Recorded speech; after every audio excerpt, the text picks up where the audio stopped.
ಕಾರವಾರ ತಾಲೂಕಿನ ಚಿತ್ತಾಕುಲ ಗ್ರಾಮದಲ್ಲಿ ತ್ಯಾಜ್ಯ ವಿಲೇವಾರಿ ಘಟಕ ನಿರ್ಮಾಣ ಹಾಗೂ ಅನಧಿಕೃತ ಕಟ್ಟಡ ಕಾಮಗಾರಿಗಳಿಗೆ ತಡೆ ನೀಡುವಂತೆ ಆಗ್ರಹಿಸಿ ಕರ್ನಾಟಕ ರಕ್ಷಣಾ ವೇದಿಕೆ ಜಿಲ್ಲಾ ಘಟಕದ ವತಿಯಿಂದ ಶುಕ್ರವಾರ ಗ್ರಾಮ ಪಂಚಾಯತ್ ಕಚೇರಿಗೆ ಮುತ್ತಿಗೆ ಹಾಕಿ ವಿನೂತನ ರೀತಿಯಲ್ಲಿ ಪ್ರತಿಭಟನೆ ನಡೆಸಲಾಯಿತು.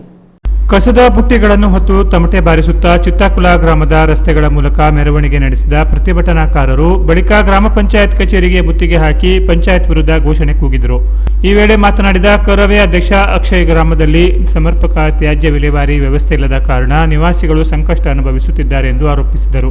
ಅಪಾರ್ಟ್ಮೆಂಟ್ ನಿವಾಸಿಗಳು ಹಸಿ ಹಾಗೂ ಒಣ ಕಸವನ್ನ ರಸ್ತೆ ಬದಿ, ಶಾಲೆ ಮತ್ತು ದೇವಸ್ಥಾನದ ಹಿಂಭಾಗ ಸೇರಿದಂತೆ ಸಾರ್ವಜನಿಕ ಸ್ಥಳಗಳಲ್ಲಿ ಎಸೆಯುತ್ತಿರುವುದರಿಂದ ಚರಂಡಿಗಳು ಮುಚ್ಚಿ ಮಳೆಗಾಲದಲ್ಲಿ ನೀರು ನಿಂತು ಸಾಂಕ್ರಾಮಿಕ ರೋಗ ಹರಡುವ ಭೀತಿ ಎದುರಾಗಿದೆ ಎಂದು ಹೇಳಿದರು. ಜೆಜೆಎಂ ಯೋಜನೆಯಡಿ ಕೆಲವು ಮನೆಗಳಿಗೆ ಮಾತ್ರ ನೀರಿನ ಸಂಪರ್ಕ ಕಲ್ಪಿಸಿ ಉಳಿದವುಗಳಿಗೆ ಸೌಲಭ್ಯ ನೀಡಿಲ್ಲ ಎಂದು ದೂರಿದ ಅವರು, ಮೀನು ಹಾಗೂ ಹಣ್ಣು ವ್ಯಾಪಾರಿಗಳಿಗೆ ಫುಟ್ಪಾತ್ನಲ್ಲಿ ವ್ಯಾಪಾರ ನಡೆಸಲು ಪಂಚಾಯತ್ ಪರವಾನಗಿ ನೀಡಿದೆ ಎಂದು ಆರೋಪಿಸಿದರು. ಇದಲ್ಲದೆ ಹೊಸದಾಗಿ ನಿರ್ಮಾಣವಾಗುತ್ತಿರುವ ಕೆಲವು ಅಪಾರ್ಟ್ಮೆಂಟ್ಗಳು ಸರಿಯಾದ ಪರವಾನಗಿ ಇಲ್ಲದೆ ಕಾಮಗಾರಿ ನಡೆಸುತ್ತಿವೆ ಎಂದು ಆರೋಪಿಸಿ ತಕ್ಷಣ ಕಾಮಗಾರಿ ಸ್ಥಗಿತಗೊಳಿಸಬೇಕು ಎಂದು ಆಗ್ರಹಿಸಿದರು. ಈ ಹಿಂದೆ ಪಂಚಾಯತ್ ಅಧ್ಯಕ್ಷ ದಿವಂಗತ ರಾಜು ತಾಂಡೇಲ್ ಅವಧಿಯಲ್ಲಿ ನ್ಯಾಯಾಲಯದಿಂದ ತಡೆ ಆದೇಶ ಪಡೆದಿದ್ದರೂ ಕಾಮಗಾರಿ ಪುನರಾರಂಭಿಸುವುದನ್ನು ಪ್ರಶ್ನಿಸಿದರು. 7 ದಿನಗಳ ಒಳಗೆ ಅನಧಿಕೃತ ಕಟ್ಟಡ ಕಾಮಗಾರಿಗಳನ್ನು ಬಂದ್ ಮಾಡದಿದ್ದರೆ ಜಿಲ್ಲಾ ಪಂಚಾಯತ್ ಮುಖ್ಯ ಕಾರ್ಯನಿರ್ವಹಣಾಧಿಕಾರಿ ಕಚೇರಿ ಎದುರು ಉಗ್ರ ಹೋರಾಟ ನಡೆಸುವುದಾಗಿ ಎಚ್ಚರಿಕೆ ನೀಡಿದರು.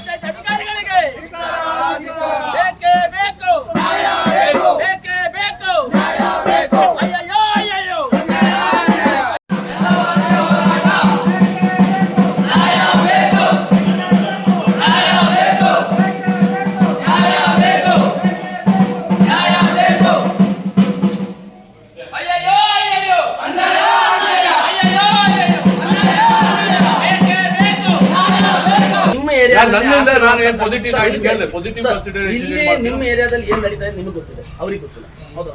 ಜಿಲ್ಲಾ ಪಂಚಾಯತಿಯವರು ನೀವು ಮಾಹಿತಿ ಕೊಟ್ಟರೆ ಗೊತ್ತಿಲ್ಲ, ತಾಲೂಕ್ ಪಂಚಾಯತ್ ನೀವು ಹೇಳಿದ್ರೆ ಗೊತ್ತಾಗ್ತದೆ. ಸೊ ನೀವು ಹೇಳಿ ನಮ್ಮಲ್ಲಿ ಕಸ ಹಾಕಲಿಕ್ಕೆ ಅವಕಾಶ ಇಲ್ಲ, ಅಲ್ಲಿ ಬಂದ್ ಹಿಡ್ತೇವೆ ಅಂತ ಅದನ್ನ ಬಂದಿಡಿ.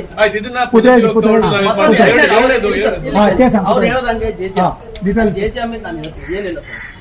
ಈಗ ಜಲ್ ಜೀವನ್ ಮಿಷನ್ ತಗೊಂಡು ಏನೋ ಮಾಡಿದ್ದಾರೆ. ಪ್ರತಿಯೊಂದು ಮನೆಗೆ ಕೆಲವರಿಗೆ ಪೈಪ್ ಲೈನ್ ಕೊಟ್ಟಿದ್ದಾರೆ, ನಲ್ಲಿ ಕೂರಿಸಿದ್ದಾರೆ. ಅದರಲ್ಲಿ 1200 ರೂಪಾಯಿ ವಸೂಲಿ ಮಾಡ್ತಾರೆ. ಅದರಲ್ಲಿ ಮೆನ್ಷನ್ ಮಾಡಿದ್ದೇನೆ ನಾನು. ಸರ್ ಕೇಳಿ, ಒಂದು ಹನಿ ನೀರು ಬರ್ತಾ ಇಲ್ಲ. ಬಹಳಷ್ಟು ಜನ ಸಮಸ್ಯೆ. ಅದು ಯಾರು ಬರಲ್ಲ, ಈ ತರ ಮಾತಾಡೋರು ಅಷ್ಟೇ, ಯಾರು ಬರಲ್ಲ. ಪ್ರತಿಭಟನೆ ಬಳಿಕ ಚಿತ್ತಾಕುಲ ಗ್ರಾಮ ಪಂಚಾಯತ್ ಅಭಿವೃದ್ಧಿ ಅಧಿಕಾರಿ ಮನವಿ ಸ್ವೀಕರಿಸಿದರು. Canara plus news, Karwar.